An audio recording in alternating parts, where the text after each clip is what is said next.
¿Qué es lo que vamos a ver primero en esta guía? Operatoria con números, ¿ya? En la primera hoja nos dice el origen de las matemáticas, que la verdad eso lo pueden leer ustedes. No me interesa mucho que lo veamos en este momento. Perfecto. Esto me interesa. Ya. Tenemos divisiones, ¿no es cierto?, de grupos de números. Como vemos acá, voy a... espera un poquito que voy a disminuirle el altavoz a mi notebook. Ya. Como vemos acá tenemos un grupo de números naturales. ¿Ya?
¿Lo escuchan ahora? Ahora Ahora sí. sí, perdón. Ya. Esperemos un poquito. Ya hubo problemas técnicos. ¿Me están escuchando ahora, no es cierto? ¿Sí? Sí. Ya. Súper. Ya. Y les comentaba que habían grupos de números, ¿no es cierto? Que son los naturales, que contemplan el uno, los primos, los compuestos. Luego grupos que se llaman enteros, que contemplan los números naturales, el cero y el negativo, ¿ya? Como sale ahí arriba. Luego tenemos el grupo de los racionales, que contemplan los enteros y los no enteros, ¿correcto? Y dentro de los no enteros tenemos las fracciones impropias y las fracciones propias. Entonces, ¿qué es lo que les estaba explicando? Aquí abajito hice dos ejemplos para mostrar lo que son las fracciones propias e impropias. El primero, 4 dividido en 5, es una fracción propia. ¿Por qué? Porque el numerador es menor que el denominador, ¿ya?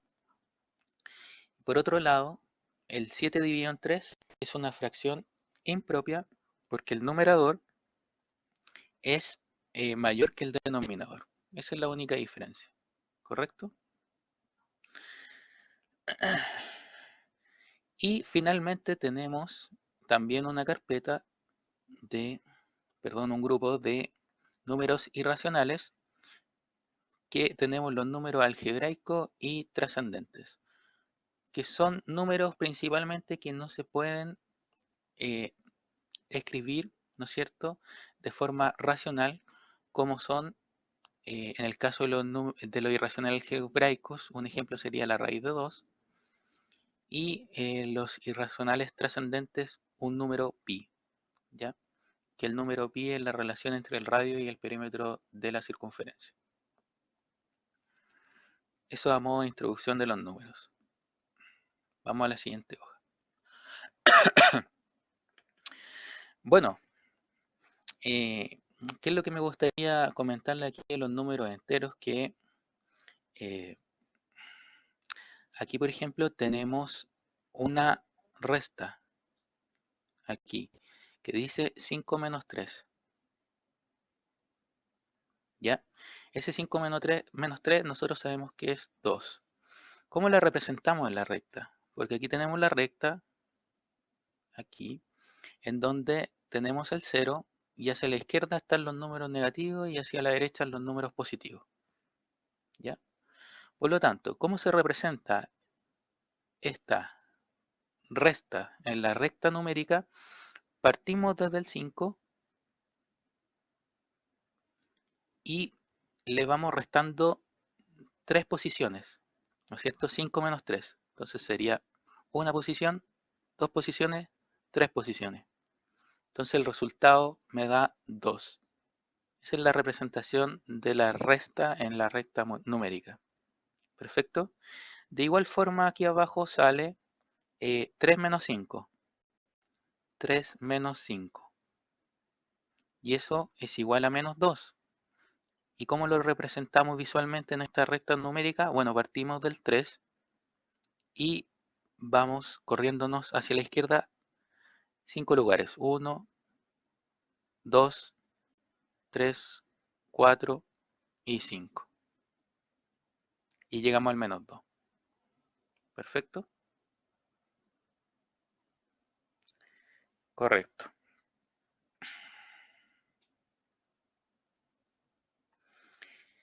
Bueno, y aquí tenemos diferentes actividades, pero lo que me gustaría comentarles, chiquillos, de esto es que si nosotros tenemos, en este caso en el C,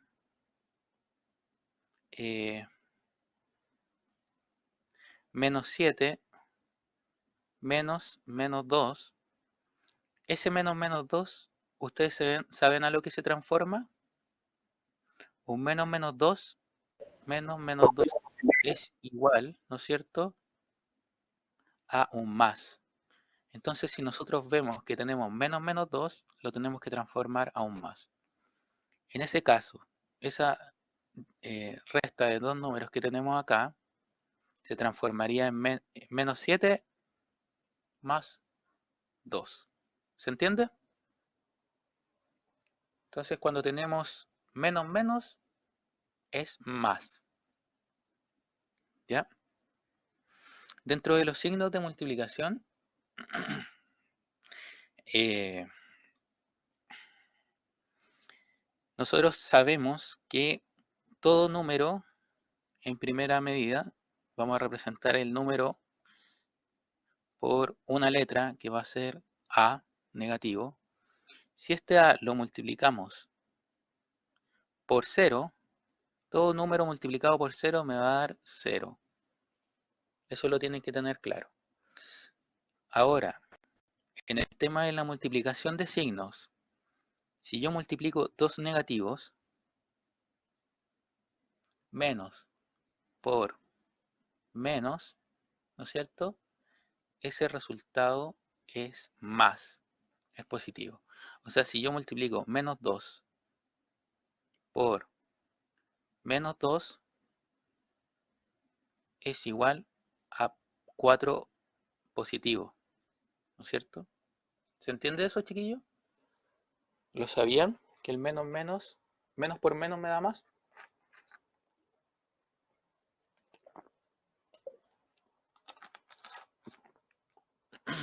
¿Me escuchan? Escriban si lo sabían o no. Sí, escucha, profe. Ya, súper. En el tema de la división también. Dividir dos negativos me da un positivo. Y ahora en el tema de la multiplicación, si yo multiplico un negativo por un positivo, me da negativo. Signos contrarios, negativo. Signos iguales, positivo. Eso me lo dijo un compañero en una sección y me pareció súper bueno. ¿Cómo explicarlo? Entonces, signos contrarios, el menos y el más, me da negativo.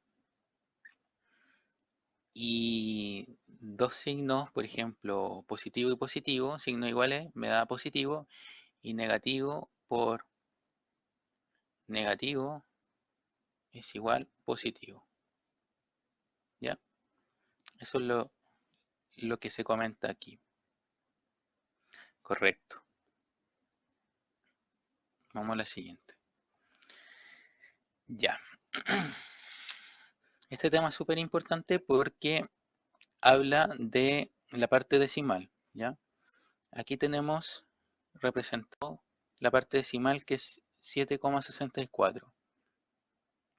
Entonces, eh, este número 7,64 tiene una parte entera, ¿no es cierto?, que se llama, que en este caso es el 7, una coma y una parte decimal que es el 64. La parte decimal siempre va hacia el lado derecho de la coma, ¿correcto? Por lo tanto, ¿cuáles son los nombres de las posiciones de la parte decimal? Lo vamos a ver acá. Anotemos este número. Lo voy a anotar aquí bien grande. 145,58,7. Ya. Entonces, cada posición tiene su nombre, chiquillo. ¿Ya? La parte milésima es donde está el 7. ¿Y por qué? Porque si yo divido 1 dividido en 1000, porque milésima me suena a 1000, ¿no es cierto? Ese resultado, chiquillos, va a ser 0,001. Se fijan que es el tercer número de la parte decimal. Y en el caso del 7 también es el tercer número. ¿Ya? Esa parte donde está el 7 se llama milésima. Luego, donde está el 8, se llama centésima, ¿no es cierto? Y lo podemos ver, aquí abajo lo voy a escribir, porque si yo tomo el 1 y lo divido por 100, el resultado me va a dar 0,01, o sea, me va a dar dos decimales, ¿no es cierto? Es un juego de palabras, milésima lo divido por 1000, entonces me va a dar este resultado, con tres decimales. Por lo tanto, el tercer decimal es la posición 7. Centésima es donde está el 8 y décima es donde está el 5, ¿correcto? Luego, en la parte entera, tenemos el 5, ¿no es cierto? Que se llama unidad, ¿ya? Luego, donde está el 4, se llama decena. Y donde está el 1, se llama centena. De todas formas, yo hice un video que después se lo voy a mostrar al terminar esta clase. Nos vamos a meter a ABA y les voy a mostrar dónde están los videos que he desarrollado y ahí también lo explico un poquito más en profundidad, ¿ya? Ahora trabajemos el tema de las aproximaciones. Existen dos formas de aproximar. Una se llama redondeo y el otro truncamiento, ¿ya? Trabajemos con el mismo número, que es 145,58,713. Le voy a agregar más números. Por lo tanto, si a mí me piden este número y redondearlo a la centésima, ¿cómo lo haríamos? Primero tendríamos que determinar cuál es la centésima, y la centésima es donde está el 8, correcto. Entonces, ¿cuál es la forma de redondear? tengo el 8 acá, o sea, la verdad es que el número me va a quedar hasta acá. Hasta ahí se va a cortar el número, ¿correcto? Pero cuando yo redondeo, este 8 va a depender del número que está al costado derecho. Si este número que está al costado derecho es 5 o mayor, pasa a un número más, el 8, y se transforma en 9. ¿Se fijan? Entonces me quedaría redondeado, lo voy a escribir acá arriba, 145,59. Eso es un redondeo a la centésima, ¿correcto? Ahora, ¿qué pasa, por ejemplo? Voy a anotar el mismo número. Lamentablemente cuando yo borro aquí en Collaborate se me borra todo. Y eso es una de las grandes dificultades. ¿Qué pasa si a mí me piden redondear los chiquillos, pero en otra situación? Me piden redondearlo a la milésima. Entonces, lo primero que tengo que hacer es detectar dónde está la milésima. Ok, la milésima está donde está el 7, porque es el tercer decimal. Ok, y me piden redondearlo. Entonces, como me piden redondearlo a la milésima, los números van a llegar hasta acá, hasta aquí. Pero siempre me tengo que fijar en el número, para redondear, en el número que está al costado derecho. Si es 5 o mayor, le agrega un número, ¿no es cierto? Pero en este caso es 4 o menor, por lo tanto quedaría igual. El redondeo de este número, el resultado sería simplemente 145,5887, redondeado a la milésima. ¿Correcto? ¿Se va entendiendo? Ese es el tema del redondeo. ¿Se entiende, chiquillo?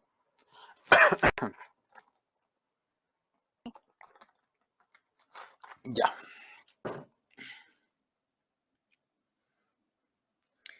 Eh, y dentro de las aproximaciones tenemos dos, como les comentaba, el redondeo y el otro es el truncamiento. Y el truncamiento es más fácil. ¿Por qué? Porque el truncamiento principalmente es cortarlo y no preocuparse de ningún número que esté al costado. Por lo tanto, si tenemos voy a utilizar el mismo ejemplo, 100, 100, 145,58713, y me piden truncarlo, por ejemplo, a la décima, ¿correcto? Trunquémoslo a la... Ay, perdón, lo borré. Voy a escribirlo, no, perdón. 145,58713. Trunquémoslo a la décima. Entonces tengo que detectar primero dónde está la décima. Está aquí. Y el truncamiento es simplemente cortarlo y tomo este número y no me preocupo el que está al lado. Por lo tanto, el resultado sería 145,5. ¿Ya? Ese es el tema de las aproximaciones. En el redondeo, ¿no es cierto? Nos tenemos que acordar primero las posiciones, los nombres de las posiciones y luego si es que me afecta o no el número de al lado. Y en el truncamiento simplemente lo corto. Bueno, ¿y para qué sirve este tema de los decimales? Principalmente sirve para un tema de mayor precisión en las medidas. Porque, por ejemplo, aquí vemos la tabla de los récords mundiales, ¿no es cierto? Y bueno, nos entrega la tabla de los récords mundiales desde el año 68 hasta el 2009. Por lo tanto, el primer récord mundial de 100 metros planos fue 9,95, ¿ya? Y Usain Bolt tiene 9,58. Ese es el récord actual. Correcto. Entonces, si se fijan bien aquí, el tema de los decimales me entrega precisión, porque si no existieran los decimales, tendría que aproximarlo o truncarlo. Y si lo aproximo, los dos darían 10, ¿no es cierto? Este me daría 10. Si lo aproximo la unidad, y este también me daría 10. Por lo tanto, técnicamente, si no existieran los decimales, los récords mundiales serían iguales. Y los competidores habrían corrido de la misma, se hubieran demorado lo mismo. O sea, tendrían la misma velocidad. Y eso no es así. Por eso es importante el tema de los decimales. Correcto. Entonces empecemos a ver algunos ejercicios que me gustaría ver. Que esto es lo más importante, la verdad. ¿Tienen algunos ejercicios, chiquillos? Tienen bastante ejercicio, la verdad, videos que hemos realizado, que he realizado con ejercicios ya, de ahí también se los voy a mostrar, que junto con profesores detectamos los ejercicios más importantes para que ustedes lo realicen en su casa, ¿ya? ¿Por qué? Porque les comento que la prueba es muy parecida a estos ejercicios, ¿correcto? Por lo tanto, le tienen que poner ahí harto ojo a los ejercicios propuestos por los profesores, que ese video está. Ya, entonces, no sé si ven bien, pueden ver, ustedes tienen la guía número 1 a mano o por mail, o sea, se las mandé al mail. También le pueden hacer doble clic a la imagen y agrandarla. Ya voy a trabajar el ejercicio número 1. ¿Lo ven bien? ¿Bien, bien el enunciado? Sí, profe. Ya, ya, súper. Ok. Ya, por lo tanto, el ejercicio 1 me dice, una empresa dedicada al rubro de la alimentación de animales tiene un total de 7.250 kilos de alimentos de perros. 7.250 kilos de perros, los cuales se envasan en bolsas de 4,5 kilos. También tiene 5.408 kilos de alimentos para gatos, los cuales se envasan en bolsas de 2,5 kilos. Pregunta, ¿cuál es el mayor número de bolsas que se pueden envasar? Ya. Este es un ejercicio relativamente simple. ¿Por qué simple? Porque tenemos el total, ¿no es cierto?, de kilos y sabemos también cuántos kilos puedo colocarle a cada bolsa. Entonces, haciendo la división de los dos, me va a entregar la cantidad de las bolsas. En el caso de los perros, por ejemplo, ¿no es cierto?, son 7.250. Y los cuales se envasan en bolsas de 4,5 kilos. Por lo tanto, yo lo divido por 4,5, ¿ya? Y si tienen calculadora a mano, por favor vayámoslo desarrollando. 7.250 dividido en 4,5, ¿no es cierto? Y me da un resultado de 1.611,11,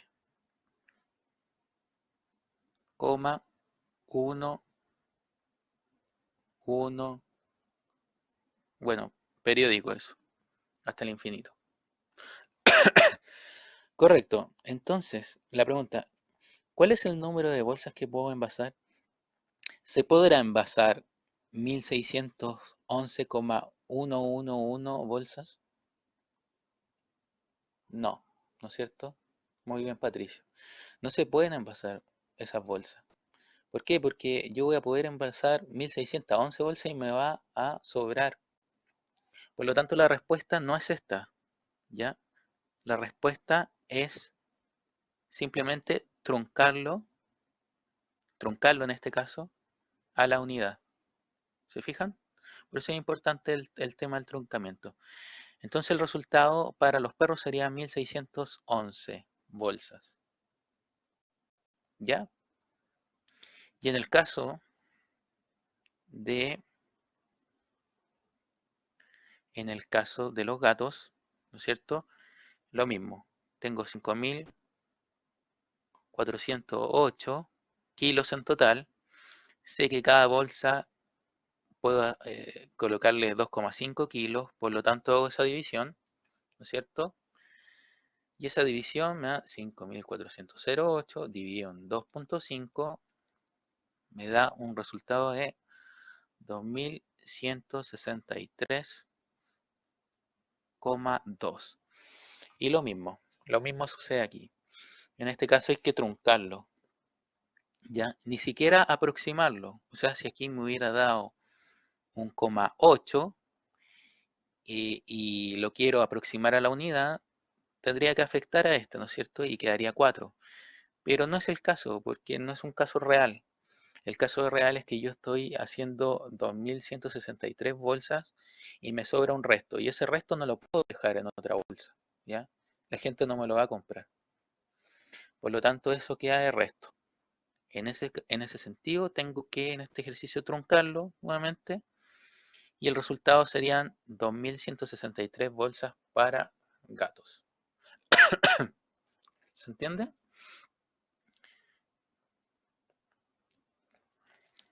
Ya, súper. Gracias, Patricio. Me gustaría ver el ejercicio 2. Ya, correcto. Por lo tanto, dice, durante el ascenso a una montaña, ya, la temperatura desciende 2 grados por cada 200 metros de altura. Esto tiene sentido porque si hemos tenido la oportunidad de subir un cerro, por ejemplo, nos vamos dando que va haciendo más frío entre más alto, ¿no es cierto? Tiene sentido.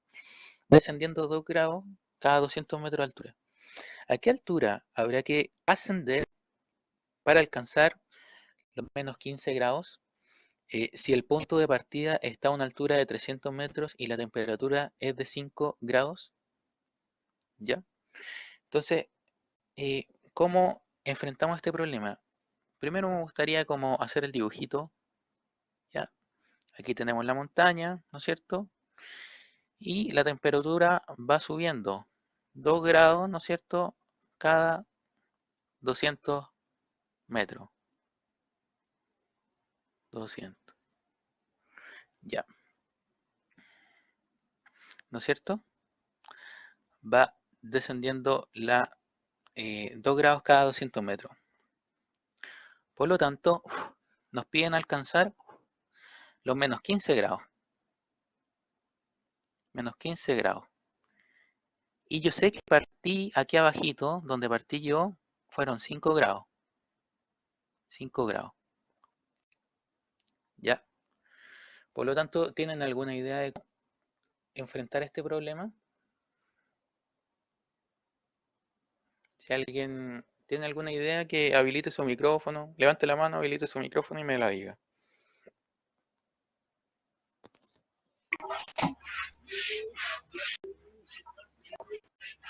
Matías, dime. Yo la saqué sacando la diferencia entre 5. Entonces la diferencia me dio de 20 grados entre ambas temperaturas. No te escucho. Entonces cada grado que baje son 100 metros. ¿Ustedes escuchan a Entonces Matías? como bajó ¿Qué está 20... hablando? ¿Ah? ¿Cómo? Ah, ya, espera un poquito. Ahora sí. Ya, perdón, Matías. Ya, de Ahora nuevo. sí te escucho. Saqué la Sí, diferencia entre 5 grados Celsius con menos 15. súper bien.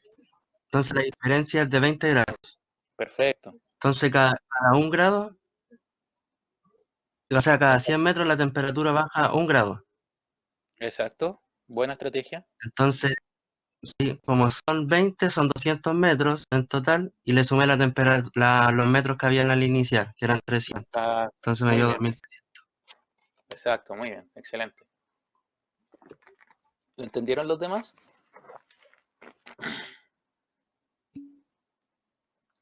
Perfecto. Entonces lo que hizo súper bien Matías fue determinar la diferencia entre estos dos. Y la diferencia entre estos dos son 20 grados, ¿no es cierto? Y yo sé que cada 2 grados subo 200 metros.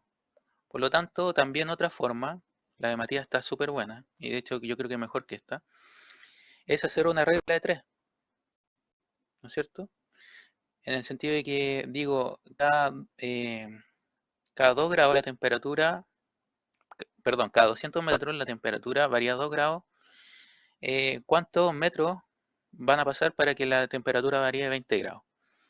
¿Ustedes saben desarrollar la regla de 3? La regla de 3, bueno, la coloqué en un video, pero en definitiva es la multiplicación de los cruzados y dividido por el restante. En este caso, en ese caso, chiquillos, tengo que hacer la multiplicación entre los 220 y luego dividirlo por 2. Por lo tanto, el valor que quiero sería 200 por 20 dividido en 2. Y ese resultado, ¿no es cierto? Si yo simplifico acá, me da 2000. ¿Y 2000 es el resultado? No, 2000 no es el resultado, porque como dijo ya Matías, tenemos que considerar desde dónde partimos. Y nosotros partimos desde los 300 metros, por lo tanto, el resultado final, le voy a colocar la F mejor, final, va a ser 2300 metros. Y a los 2300 metros yo voy a tener una temperatura de menos 15 grados. Correcto. Ya, súper bien. Me gustaría también ver el ejercicio 6, chiquillos. Nosotros tenemos clase hasta la 1. El ejercicio 6. ¿Dónde está el 6? A ver.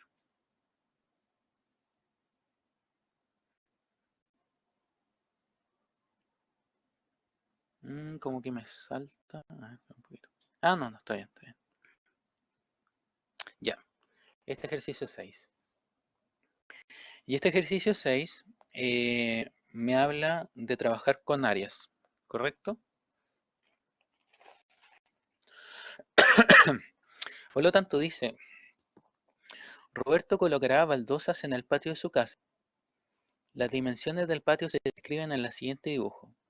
Si se fijan, el patio tiene una forma de como de una L, ¿ya? En donde tenemos los valores de los lados. Este, por ejemplo, vale 700, 800, 400, 500. Eso es lo que me da, ¿ya? Se evalúan dos posibilidades: comprar baldosas grandes de 50 por 50 que vienen en cajas de 10 unidades o baldosas pequeñas de 25 por 25 que vienen en cajas de 15 unidades, ¿no es cierto? El costo está resumido en la siguiente tabla. Entonces nos señala el tipo de baldosa, que es grande y pequeña, y el precio por caja, ¿cierto? De 9000 y 3500, ¿correcto? Por lo tanto, las preguntas: ¿cuántas cajas de baldosa grandes se necesitarían para cubrir todo el patio? ¿Cuántas cajas de baldosas pequeñas se necesitarían para cubrir todo el patio? ¿Qué tipo de baldosa es más conveniente? ¿Cuánto deberá pagar Roberto por las baldosas? Por lo tanto, lo que tenemos que hacer aquí, chiquillos, idealmente en el inicio es, como tenemos centímetros por centímetros de las baldosas, y aquí también los costados tenemos en centímetros, podríamos trabajarlo y unificar todo este sistema. ¿En qué sentido? Primero, yo quiero determinar cuánta área necesito eh, eh, para cubrir de baldosas, ¿ya? ¿Y cómo determino el área? Tengo diferentes formas, ¿ya? Les voy a mostrar una. Como es una especie de L, ¿no es cierto? Aquí lo voy a dibujar. Tengo una L, entonces le tengo que sacar toda la área a esto. Pero mi estrategia A mí se me ocurre por lo menos sacar el área del rectángulo y después restarle el área de este sobrante, ¿correcto? Y eso es lo que voy a hacer, chiquillo. Por lo tanto, nosotros vemos que el área es la multiplicación de los lados, en el sentido de que si tenemos un rectángulo y aquí tenemos un lado A y un lado B, el área va a ser la multiplicación de A por B. ¿Se entiende? Lo mismo entonces voy a hacer en este caso. ¿Cuál va a ser el área total de este rectángulo, ¿no es cierto? Va a ser la siguiente. 800, lo voy a escribir acá abajo. 800 por 700 centímetros, ¿ya? Y ese resultado me da 560.000,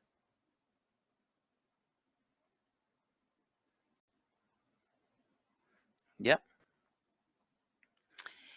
Y luego voy a determinar el área de estos chiquititos, ¿no es cierto? De esto. Y eso, un lado es 500, que es este, 500 por este lado. ¿Y cómo saco este lado? Él la resta entre 300 y 400. ¿Por qué? Porque yo sé el total de este y sé esta parte chica. Por lo tanto, la diferencia me va a dar esta parte. ¿Se entiende eso? Por lo tanto, multiplico 500, ¿no es cierto?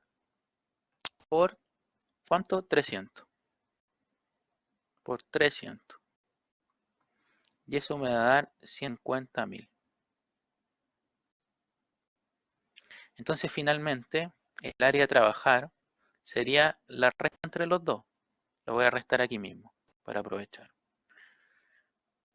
Y la resta entre los dos me va a dar 410.000. ¿Ya? 410.000. Recordemos eso entonces, porque voy a tener que borrar. 410.000 centímetros cuadrados.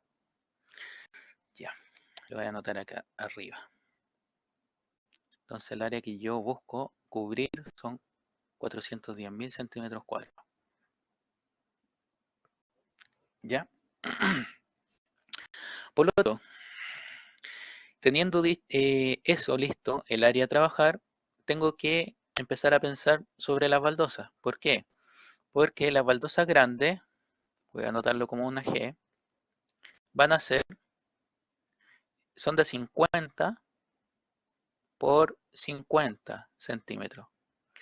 Pero aquí me están hablando de cajas, ¿ya? Cada caja viene 10 unidades, por lo tanto yo tengo que saber cuántos centímetros van a cubrir cada caja. ¿Y cómo lo desarrollo eso?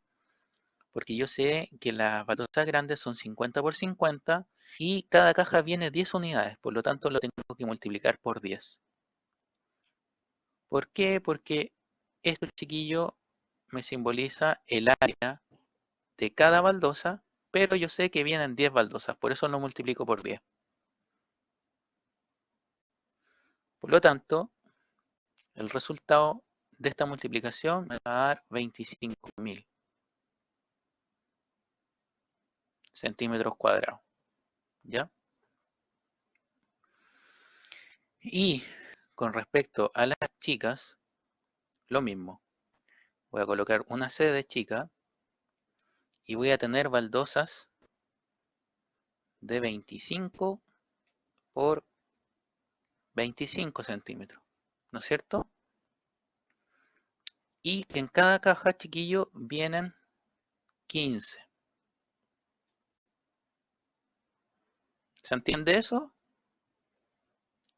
Aquí yo lo que estoy sacando con esta multiplicación simplemente es el área que puedo cubrir con las cajas. Entonces repito, vuelvo a repetir, como las chicas cubren cada una un área de 25 por 25 centímetros, lo anoto así. Pero en las cajas vienen 15 unidades, por lo tanto, esta área unitaria la tengo que multiplicar por 15. Y esa va a ser el área que me va a cubrir la caja entera de baldosas chicas, de baldosas pequeñas. Bueno, era pequeña la verdad, le puse chica. Vamos a colocarle una P de pequeñas. ¿Ya? Por lo tanto, esta multiplicación es 9375. ¿Ya? Entonces lo mismo, tengo el área a trabajar, tengo el área que puedo cubrir con las cajas. Por lo tanto, si yo realizo la división del total de área, ¿no es cierto? 410.000 dividido por el área de cada caja grande, que son 25.000,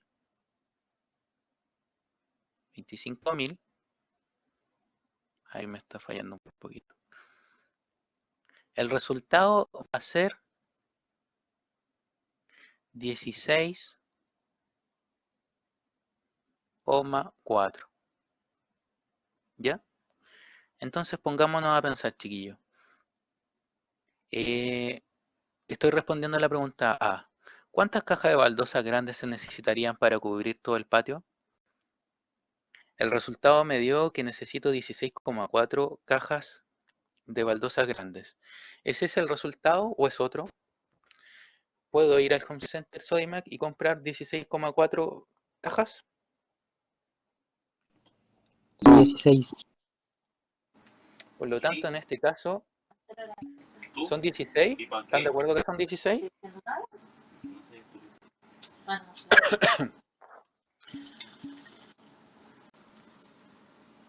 No, Patricio. Casi, pero no. Matías está en lo correcto. Porque yo necesito 16,4 cajas. En el sentido de que necesito 16 cajas y algo más. Por lo tanto, no puedo ir al supermercado y comprar 16 cajas porque me van a faltar. Hay que comprar 17. En este caso no hay que aproximar, ni siquiera truncar. ¿Se fijan? A menos que vaya al home center y me choree un poquito de cajas, pues, pero no es la idea. ¿Ya?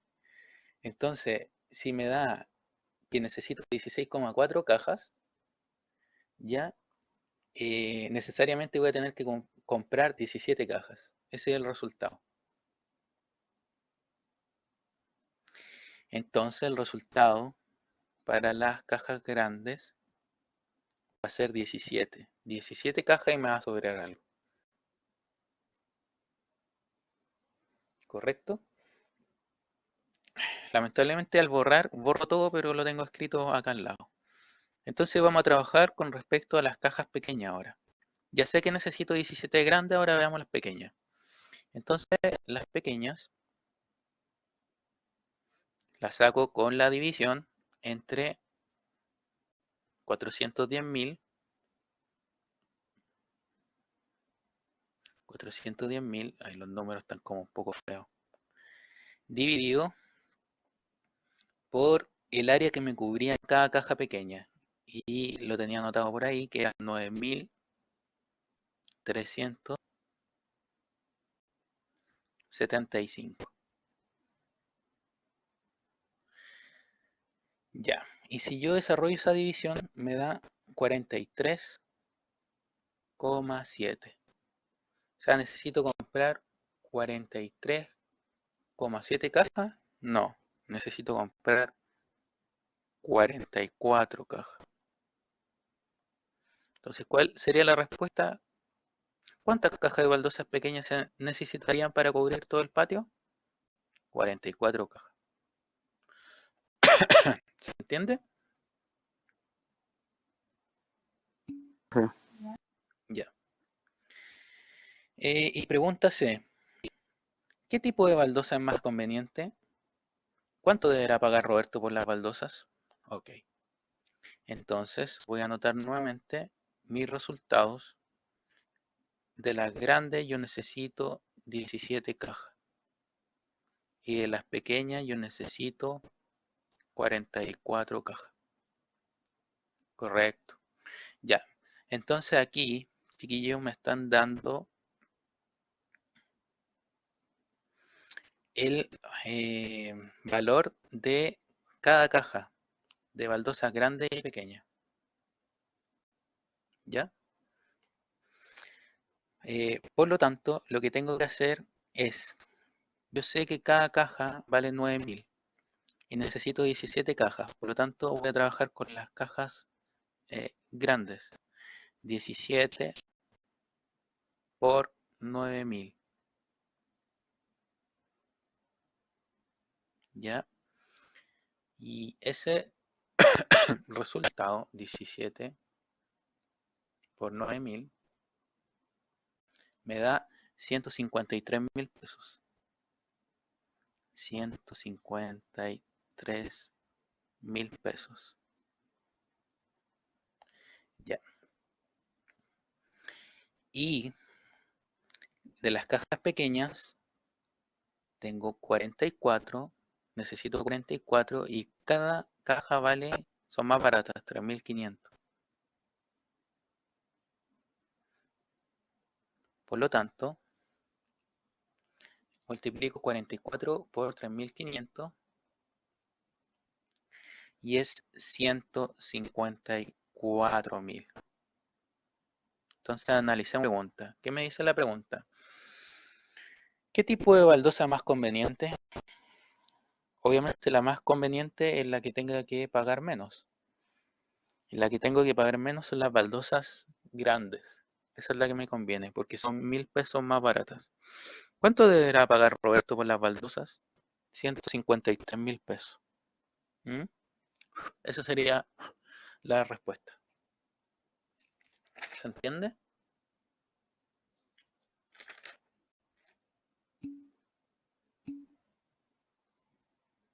Ya, sube.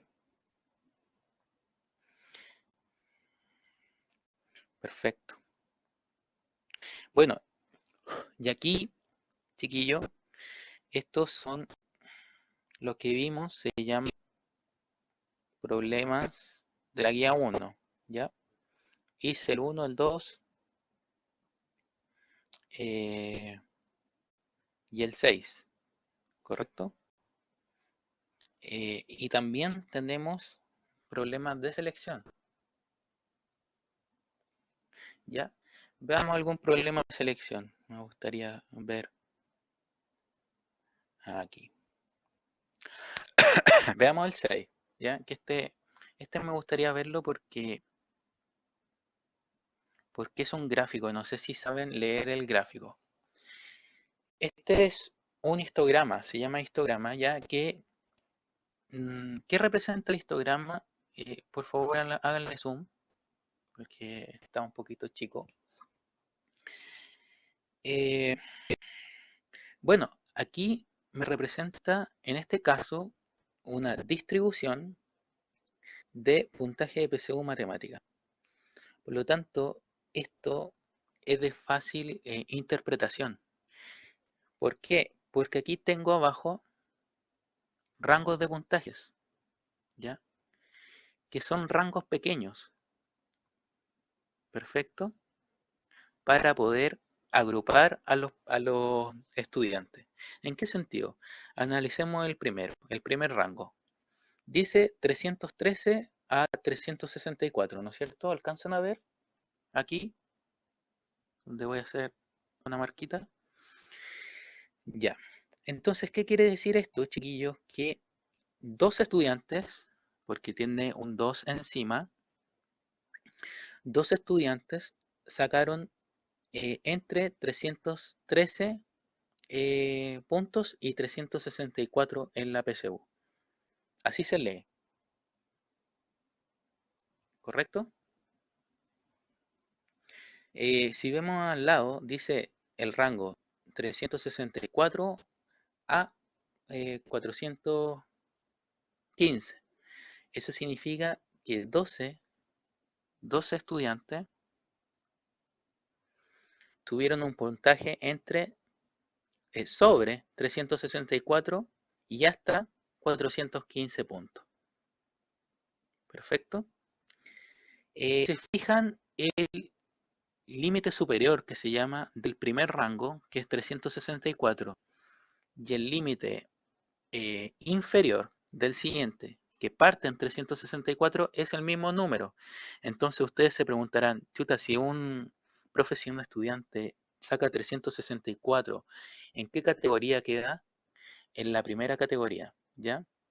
Siempre queda en el último, en este caso, ¿ya? Pero eso va a depender también de que si los grupos son abiertos o cerrados, ¿ya? No da mucho el caso enredarlos con eso, pero sí me gustaría que aprendieran cómo a leerlo, ¿ya? Por lo tanto, si analizamos por ejemplo, veamos dónde hay una mayor frecuencia, o sea, en qué rango hay mayores estudiantes. ¿Alguien me puede responder viendo este gráfico? ¿Dónde se encuentra? ¿Qué rango es?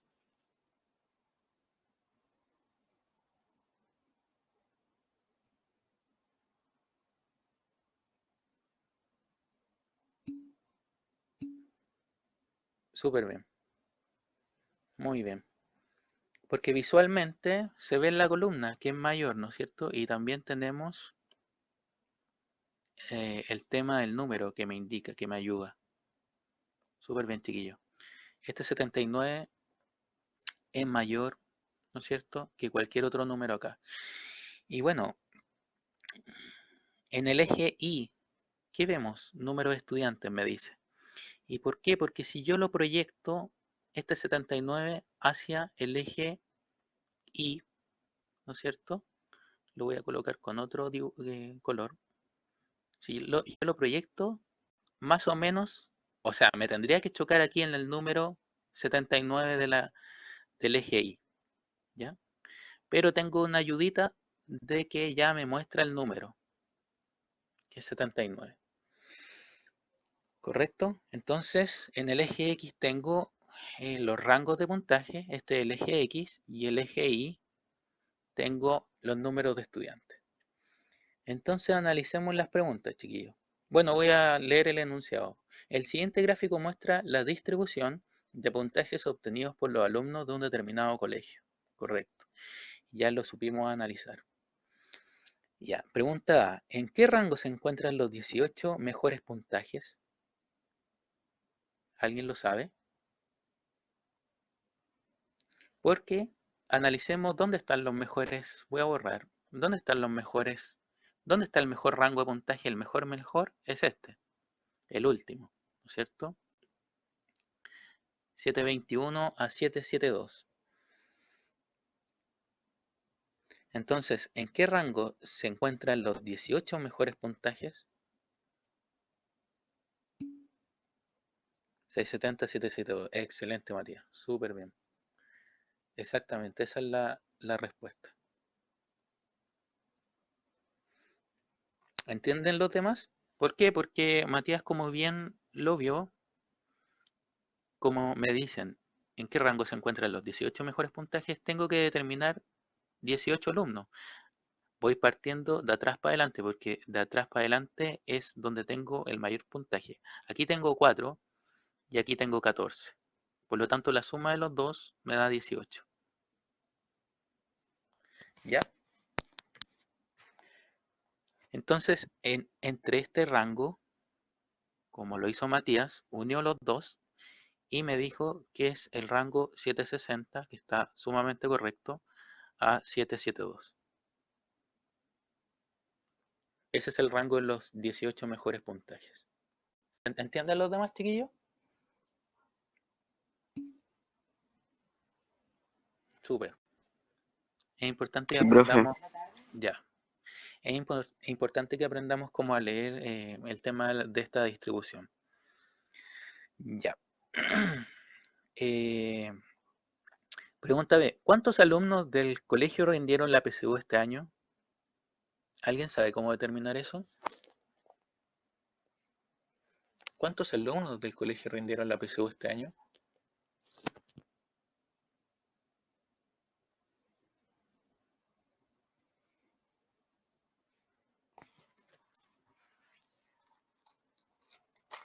¿Alguna idea?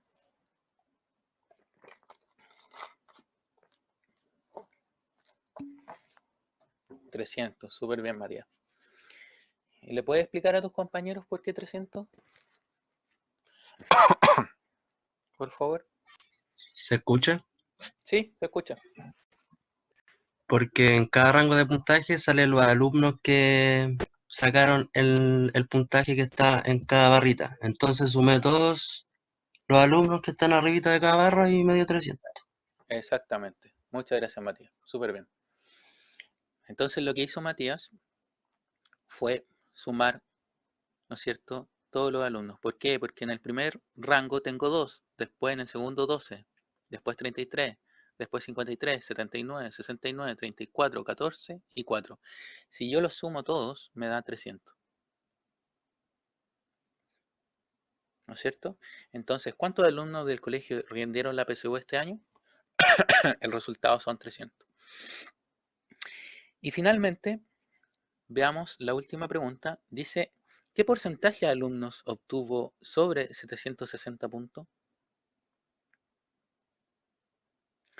Entonces, recordemos que sobre... Primero veamos qué rangos son los que están sobre 770 puntos. ¿Correcto? Entonces, yo visualizo que el rango que están sobre los 760 puntos es este. ¿No es cierto? ¿Por qué? Porque aquí tengo desde 670, pero no lo incluyo, porque recuerden que se incluye en, si es 670 el puntaje, se incluye en el último límite superior. Entonces aquí yo siempre hablo sobre 760. ¿Se fijan? Es un juego de palabras. Por lo tanto, ¿qué porcentaje de alumnos obtuvo sobre 770? Perdón, 670 puntos?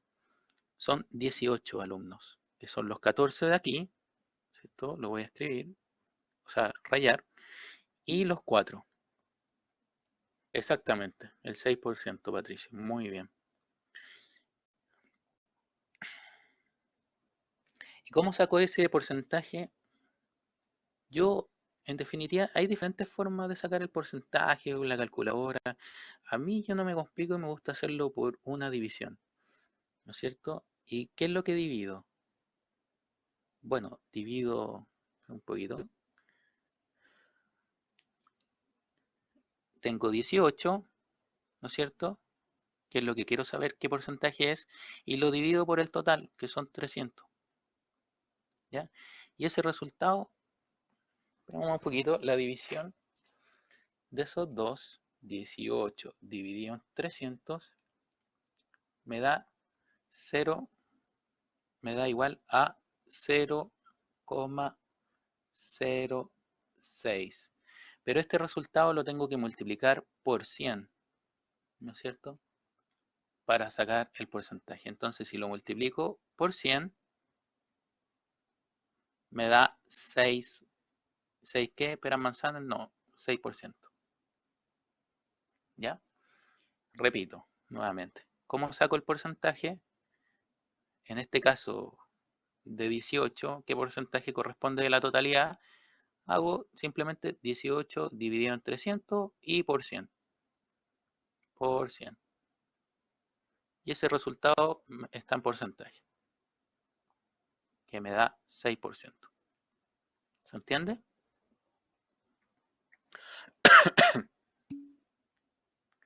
Así se saca el porcentaje, chiquillos. Súper bien. ¿Los demás entendieron?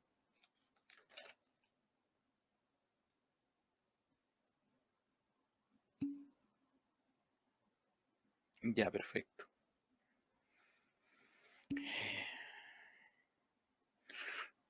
Quiero ver otro gráfico, ¿ya?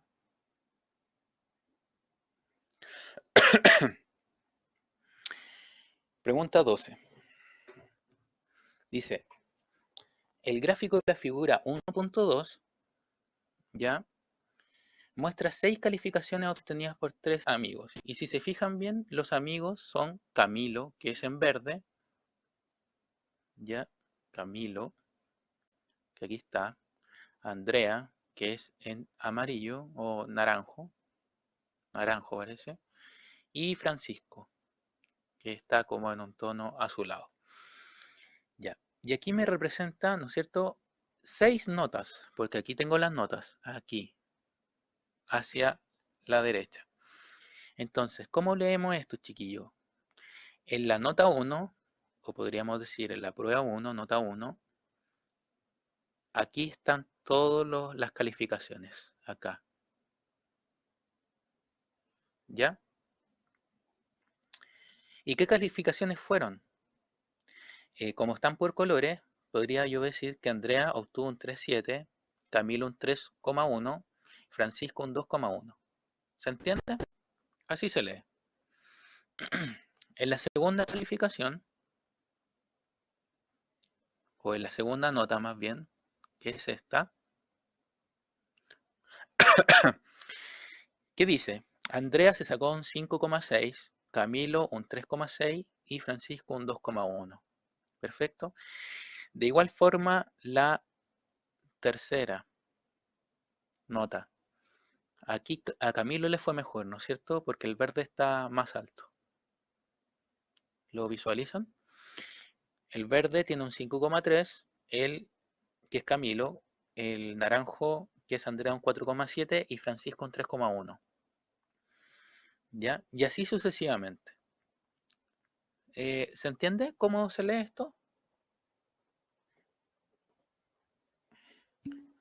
Ya. Por lo tanto, veamos las preguntas. Me dicen, pregunta en la A, si cada nota tiene la misma ponderación, porque obviamente es como nuestro curso, de repente las pruebas tienen más ponderación, ¿no es cierto? Valen más que los cuestionarios. En ese sentido, en este caso, todas las notas valen lo mismo, tienen la misma ponderación. ¿Cuál es el promedio de cada estudiante? ¿Ya? ¿Cómo lo podemos hacer? Vamos a trabajar con, eh, trabajemos con Camilo, ¿ya? Lo voy a colocar en verde también. Y voy a ir aquí a la parte izquierda anotando sus notas. Entonces la primera nota fue un 3,1, un 3,1, un 3,6, un 5,3, ¿no es cierto? Un 6,7, un 4,4, 4,4 y un 5,9 que lo voy a escribir acá arriba porque me faltó. Ya, 5,9. Reviso. Siempre lo tienen que revisar, chiquillos, para no cometer errores. Entonces, tengo un 3,1, un 3,6, un 5,3, un 6,7, un 4,4 y un 5,9. ¿Cómo saco el promedio? El promedio se saca con la suma de todos. ¿Ya? Entonces, hagámoslo en la calculadora, por favor. 5,9 más 3,1 más 3,6 más 5,3 más 6,7 más 4,4. Reviso los resultados y parece que está bien. ¿Les dio 29? No, no. Espera un poquito, parece que me equivoqué en teclear. 3,6 más 5,3 más 67. ¿Sí, Patricio? Profe, si daba 29, solo que después se dividía por 6 Ya, y que era la perfecto. Sí, cantidad de notas. sí. Ya. Nuevamente me dio 29. Pensé que había cometido un error, pero no. Muchas gracias. Entonces, la suma me dio 29, ¿no es cierto? Y después lo tenemos que dividir por la totalidad de las notas. ¿Cuántas notas son? 6. Entonces, lo tengo que dividir por 6. ¿Ya? Entonces 29 dividido en 6 me da 4, voy a anotarlo acá arriba, 4,833. Y ustedes saben que las notas, chiquillos, se aproximan a la décima. ¿Cuál es la décima? ¿Dónde está el 8? Entonces, ¿cuál sería la aproximación? Un 4,8. ¿Por qué? Porque el valor de al lado, al lado, que es un 3, es eh, menor que 5. ¿Ya? Si fuera mayor que 5, como lo expliqué al inicio de clase, si fuera 5 o mayor, se aproxima hacia arriba, sería un 4,9, pero en este caso es un 4,8. ¿Se entiende?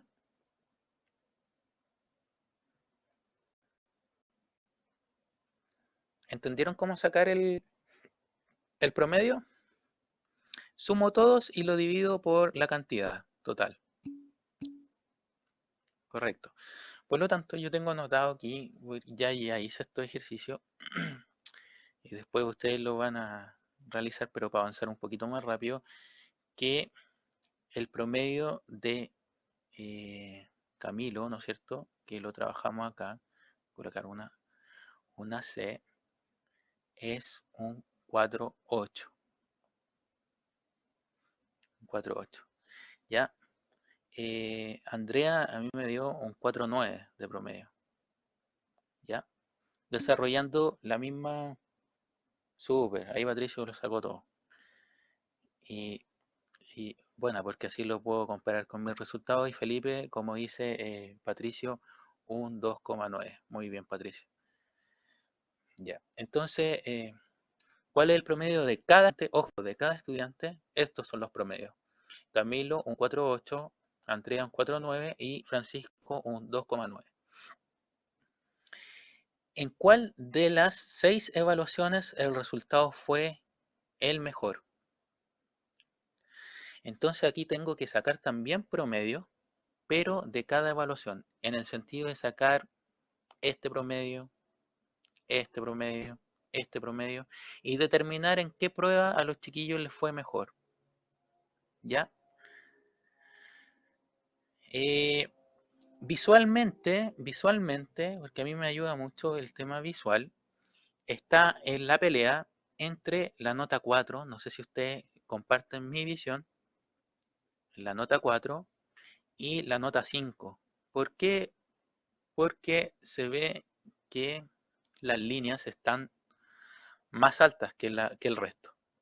Por ejemplo, notemos, visualicemos la primera, está sumamente bajo, ¿no es cierto? Porque son notas bajas. Entre notas más altas tengo una visual, una altura mayor del gráfico. Por lo tanto, si es que yo tengo la duda, ¿no es cierto? Entre esta es para ganar tiempo y no estar sacando el promedio de todos, obviamente, porque en la prueba necesitamos también rapidez. Por lo tanto, aquí está la pelea. Entonces tendría que sacar el promedio de la nota 4 y de la nota 5. ¿Comparten mi visión? Visualmente se ve, po.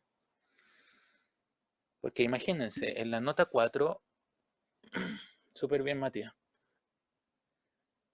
en la nota 4, el máximo de nota fue un 6,7 y en la nota 5 un 6,8. ¿Ya? Ninguna otra notas, ninguna otra prueba alcanza esas calificaciones. Por lo tanto, eso me da un indicio y también veo el gráfico de las notas menores. Las notas menores, aunque son malas, un 3,4 y un 3,5, son superiores que el resto de las notas. ¿Ya? Por lo tanto, en eso me tengo que fijar. Y bueno, Matías sacó ya los promedios, ¿no es cierto? Y al igual que a mí, le dio que la mayor nota fue obtenida en el 4, ¿no es cierto? ¿En cuál de las 6 evaluaciones el resultado fue mejor? En la cuarta nota. Justifique por qué he determinado el promedio, ¿ya? Y me dio 4,93 como dice Matías, y es superior al resto de las notas. Así se justifica. ¿Se entiende?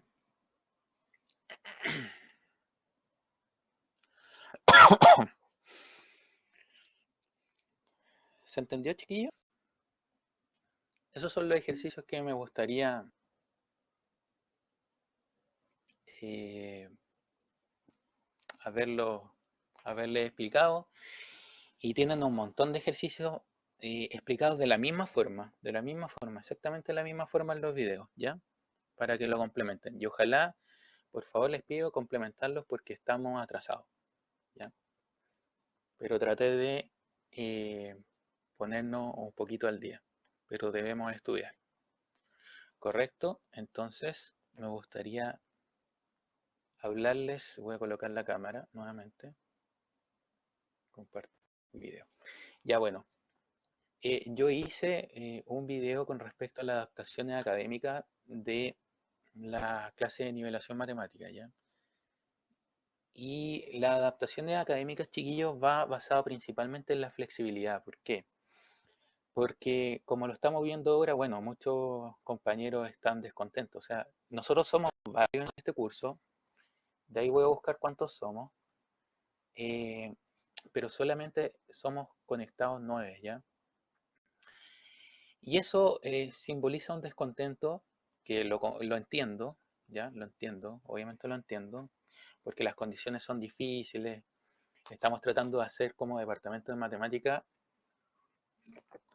y como Duoc lo mejor posible para que esto sea exitoso, ¿ya? Porque como lo comentaba con Patricio al principio de clase, la idea, lo menos que yo quiero es que perdamos el tiempo, ¿ya? Por ejemplo, sería desastroso cerrar, por ejemplo, el semestre en Duoc, porque yo me pongo en su lugar y perder 6 meses es tremendo, o incluso un año, porque no sabemos hasta cuándo va a estar este tema, ¿ya? Eh, tengo conocidos médicos que me indican, bueno, y se los digo como apreciación personal, como Michael Lee, no como su docente, que esto se viene hasta diciembre más o menos. En diciembre más o menos se ve como algo de luz. ¿Por qué? Porque ahí más o menos van a estar las vacunas o las pastillas para el coronavirus. Por lo tanto, teníamos dos opciones como Duoc de desarrollar. Una, cerrar el año completamente, o por último el semestre, que obviamente a Duoc no le conviene, sabemos de más, porque es una institución que recauda dinero, obviamente, pero también, chiquillos, yo me pongo en su lugar y a ustedes tampoco les conviene porque como estudiante, y yo lo viví también, porque estudié en la USACH, que los paros son desastrosos. Se consiguen cosas y a veces no se consiguen cosas y las pérdidas son tremendas, ¿ya? Entonces también hay que ser un poco inteligente en la manera de protestar. Todas las cosas, todas las opiniones que ustedes me digan, háganmelas, o sea, que quieren decirme, háganmelas saber, porque yo se las comparto a mi jefa directa, que es Valeria Sáez, que es la jefa del departamento de matemáticas, y ella está en constante reunión con el rector, el vicerrector de nuestra escuela en Puente Alto, ¿ya? Por lo tanto, sus comentarios o apreciaciones tampoco quedan en el aire. Dicho esto, bueno, estamos tratando de adaptarnos a una flexibilidad. ¿Por qué? Porque muchos compañeros ahora no se conectaron por diferentes problemas. Conexión, que están preocupados de su pega, si es que trabajan, que tienen que cuidar a familiares. Por lo tanto, exigirles, chiquillos, estar eh, justamente en un horario establecido, por lo menos no nos dio resultado la primera semana. Y eso es lo que determinamos. ¿Por qué? Porque faltaban muchos, chiquillos, faltaban muchos. En ese sentido, encontramos el tema de la flexibilidad de clases sincrónicas y asincrónicas, que también vino un modelo netamente europeo, que es una clase invertida, en el sentido de que tú, como docente, perdón, que soy asmático y estoy un poquito complicado, tú como docente entregas una idea, se la expones a los compañeros, a tus estudiantes, a tus alumnos, y ellos la desarrollan tal como si fuera un RP, y tú vas viendo las debilidades, ¿ya? Y en base a esas debilidades tú te agarras. ¿Y por qué me parece que es un sistema que puede dar resultados? Obviamente no les voy a mentir y les voy a decir, no, esto da resultados sí o sí. No, no lo sabemos, pero me parece que es una buena idea, una buena instancia para detectar falencias de los estudiantes. Y no la estamos detectando incluso en las clases porque no hay participación, ¿ya? En este momento no he recibido una pregunta, una consulta a mi mail ya de un ejercicio y tengo aproximadamente como 300 estudiantes. Por lo tanto, eso simboliza que las cosas no se están haciendo bien, ¿ya? Y que hay que cambiarlo. En el video que les dejé en, en ABA, más o menos se explica esta situación en detalle, que no me gustaría volver a explicarla porque la pueden ver. Pero principalmente vamos a tener clases asincrónicas y sincrónicas.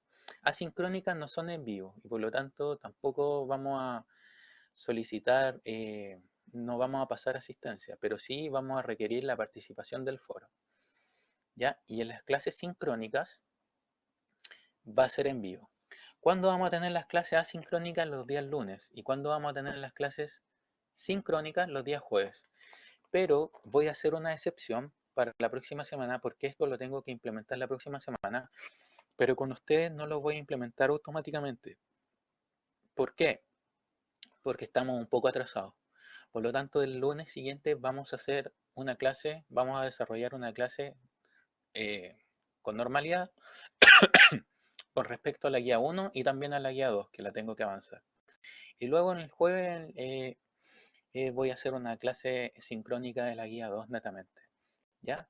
Pero de ahí para adelante vamos a establecer el tema del foro, ¿ya? Les paso a compartir el tema de, les voy a compartir mi pantalla.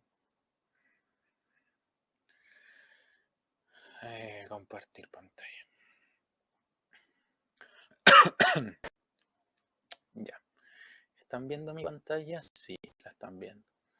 Nosotros aquí estamos en nuestra sección, ¿no es cierto? Que va a ser, nosotros somos el 030 diurno. Ya, correcto. Por lo tanto, yo creé diferentes carpetas para unificar todo, porque este es otro sistema, detecté principalmente que había un problemazo con que le mandaban y mandaban y mandaban y mandaban mail a ustedes. Y muchas veces eso tiende a la confusión. Entonces voy a tratar ahora de mandar los menos mails posible, ¿ya? Y unificar todo este sistema. ¿Cómo vamos a entrar a la clase? Bueno, estamos aquí en la página principal y hacemos clic en la semana. Para la próxima semana va a haber una semana 2, ¿no es cierto? Que la van a pinchar y van a tener, y va a decir acceso a la clase del día lunes, que va a ser el 6. Entonces va a decir acceso a clase 6 de abril. Y ustedes la pinchan y van a acceder tal cual lo accedieron ahora. Van a tener las grabaciones de estas clases, ¿ya? Collaborate más o menos se demora 5 horas en tener la grabación lista, por lo tanto yo siempre trato de estar al día con mis estudiantes y colocar la grabación de la clase para que vuelvan a repasar si es que tuvieron alguna duda, ¿correcto? Y el material de la clase adjunté principalmente lo que estamos viendo, que es la guía 1. Entonces, si se fijan, va a estar todo ordenado, ¿ya? Entonces aquí me está cargando la guía 1, ¿ya? Y también puedo descargar esta guía, por el que no lo sabe, aquí le puedo dar descargar. Perfecto, el que no la tenga. Luego, lo otro importante que me gustaría destacar son los videos de reforzamiento. Aquí yo no he tenido clase con ustedes, pero dejé una clase tipo, ¿no es cierto? Para que la puedan ver, porque me estaba muy preocupado del atraso, que fue más o menos muy semejante a esta clase. Esta clase la extendí más con 2 ejercicios, entonces esta clase está dividida en 2 partes, en más chiquititas, pero me parece que hice los mismos ejercicios y las mismas explicaciones, ¿ya? Por lo tanto, recomendaría ver la grabación de hoy día. Pero estos 2 videos son para mí muy importante, chiquillos. El primer video que dice video de reforzamiento guía 1 son los ejercicios que, si hacemos clic acá, son los ejercicios que determinaron los profesores, que son los más importantes de la guía 1, ¿ya? Y eso, ojo, porque va netamente relacionado con el tema de la prueba. La prueba es muy semejante a estos ejercicios de la guía, ¿ya? Y también hice un video de reforzamiento de conceptos básicos detectando las falencias, un poco haciendo la pega de lo que le estoy comentando de las clases de aquí en adelante, de detectar falencias. Yo detecté falencias, ¿no es cierto?, en la prueba de diagnóstico, ¿ya? Por lo tanto, en la prueba de diagnóstico detecté 3 falencias que son importantes, que las trabajamos incluso hoy día, que algunos las dominaban bien, pero la gran mayoría no, que son, uno, el tema de los decimales, que lo pasé, 2, el tema de los porcentajes, y 3, el tema de la regla de 3 directa e inversa, que lo utilizamos ahora en el ejercicio de subir, ¿no es cierto?, una cordillera o un cerro, que iba disminuyendo la temperatura. Ahí aplicamos la regla de 3, ¿ya? Pero existe una regla de 3 inversa, porque la directa va aumentando a medida que el valor va aumentando también, el resultado va aumentando, pero de repente el valor va disminuyendo a medida que una variable aumenta. Es diferente, es contraria. En el sentido de que, por ejemplo, si tienes 5 obreros y se demoran 3 días en realizar el trabajo, ¿cuánto se van a demorar? 10 obreros, ¿ya? La cantidad de obreros aumentó, pero no va a aumentar la cantidad de días. No es proporcional, directamente proporcional, ¿no es cierto? Es inverso, ¿ya? ¿Por qué? Porque al tener más obreros te va a demorar menos. Ese es un ejemplo de una regla de 3 inversa, ¿correcto? Que está explicado en ese video. Y finalmente, chiquillo, es la participación en el foro, que en el foro son preguntas bastante simples, pero es para detectar un poco el tema de las debilidades, ¿ya? Nosotros pinchamos aquí foro y pinchamos nuevamente y llegamos a esta pregunta. Y dice, en relación con la pregunta 4, el signo negativo lo podemos utilizar en las escalas de temperatura, ¿no es cierto? Pero en nuestra vida cotidiana, ¿dónde más lo utilizamos? ¿Es importante su uso? Justifique su respuesta, ¿ya? Y la segunda pregunta, en relación a la pregunta 6 del libro, que me parece que era la velaria, que la trabajamos, ¿cuál es la mayor dificultad para resolver este ejercicio? ¿Cree que existe una distinta de resolverlo? ¿Ya? Por lo tanto, tampoco son preguntas muy complicadas, pero está enfocado en detectar las complicaciones que tengan los... Porque obviamente en una clase, chiquillo, y yo agradezco enormemente también, no me estoy quejando, pero en una clase responden 2 o 3 personas, pero los demás están calladitos, ¿ya? Entonces también me tengo que enfocar en todos, porque quedarse callados no significa que no tengan dudas, ¿ya? Y finalmente, para terminar, chiquillo, el tema de la asistencia me gustaría hacer lo más transparente posible. Por lo tanto, la voy a pasar, este es el nuevo sistema también, la voy a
¿Aló, chiquillos? ¿Me escuchan ahora? Ah, ya. ¿Hasta cuándo puedo explicar? Que yo estaba metal hablando y me di cuenta que se me cortó el audio.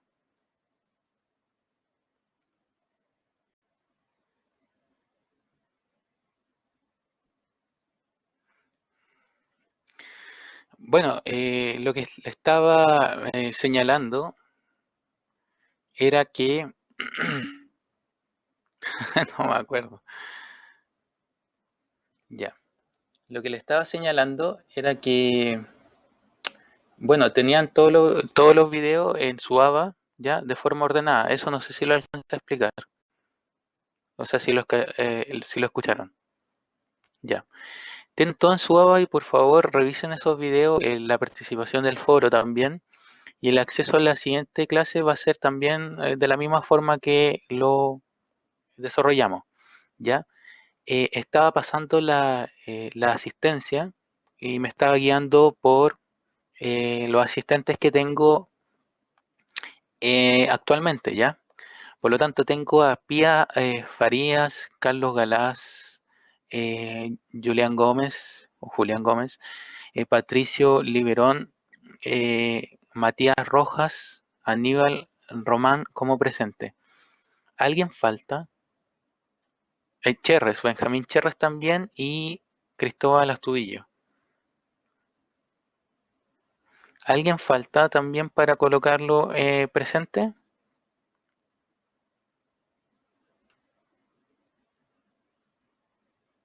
Los nombré a todos. Vuelvo a repetir. Cristóbal Astudillo, Benjamín Cherres, Pía Farías, ¿no es cierto? Carlos Galás, Julián Gómez, Patricio Liberón, Matías Rojas y Aníbal Román. ¿Ya? Esas son las personas que tengo como presentes. ¿Correcto, chiquillo? Entonces, bueno, nos vemos la próxima clase, el día lunes, ¿ya? Que voy a hacer una clase también sincrónica porque estamos un poco atrasados. Perfecto, nos encontramos entonces en el horario establecido.